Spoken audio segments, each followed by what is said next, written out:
These are all double high walls for structural integrity into the wood planks of the picnic table. Here we've got a triple high wall that connects and gives further stability.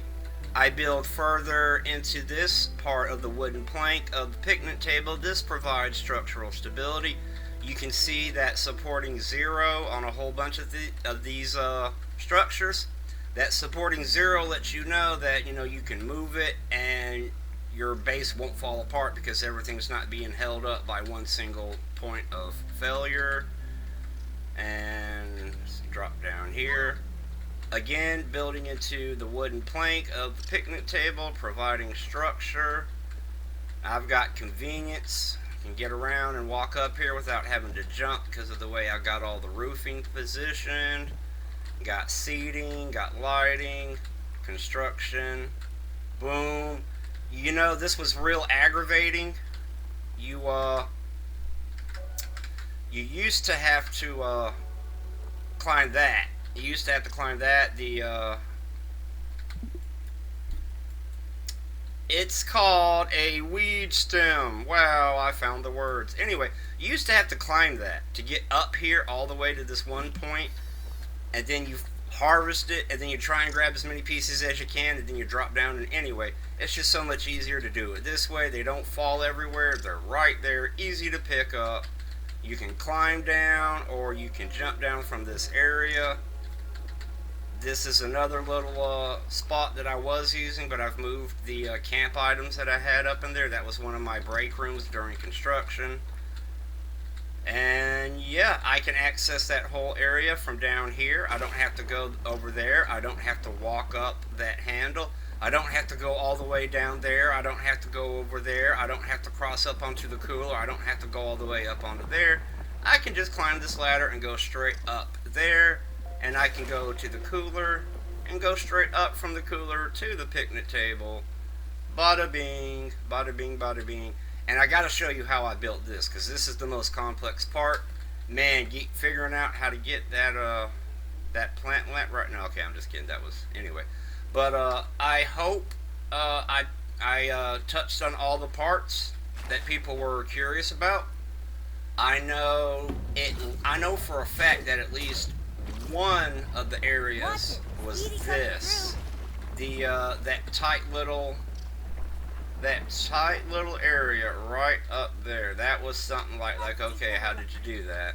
Because you can kind of tell that I'm not anchored to the ground. Now I can anchor that ladder into the ground, but I don't want to do that. I don't know, but yeah, building from the top down instead of from the bottom up in certain areas, and not having one point of failure. You want to have multiple points of failure. If you've got a structure and it says like supporting 17, what that means is if that structure is destroyed, then 17 pieces are relying on that one structure for stability. So you're going to lose technically you're going to lose 18 pieces because it's the initial structure plus the 17 that it's supporting. And if those structures are storage crates or whatever kind of chest or basket that you got, then you're going to lose that, and losing that is not a cool thing. So yep. Now there's a couple other gum nodes. There's a gum node over there by the Sam Squatch bicycle. There's one under the tire. There's a gum node over in the Brawny bin. But I mean those are single gum nodes out of the way. They're by themselves. Those are only 2 extra gum nodes. When you're running these 2 areas, the porch and the picnic table, there's like what, 4? Yeah, there's one in the maze, one under the table, one right there, and one right there. There's 4, and there's like what, 5 gum nodes under the porch table? The porch table. Anyway, my words are running out. Anyway, about 8 or 9 gum nuggets in between the porch and the picnic table. Build it your own way. Build it with grass planks. It doesn't matter, except it kind of does. The more reliable you want the structure to be, the more sturdy you want it to be. Now, if you want to prevent wandering ladybugs, you can try and build structures to pin them in but you'd have to build extra layers of walls because of rendering, and that doesn't work all the time, which kind of defeats the purpose. Anyway, if I missed anything, let me know in the comments. Hope you found any part of this interesting. Hope it helps you with your own building and construction. Maybe it gave you an idea. Maybe it helped inspire you. Maybe you've got an idea you'd like to see me try out. Who knows? I don't. But check you later. Take care. Hope you had a happy Easter and got to enjoy the holiday with your friends and family and the younger ones. Hope everyone had a good time. Stay safe out there, and bye-bye.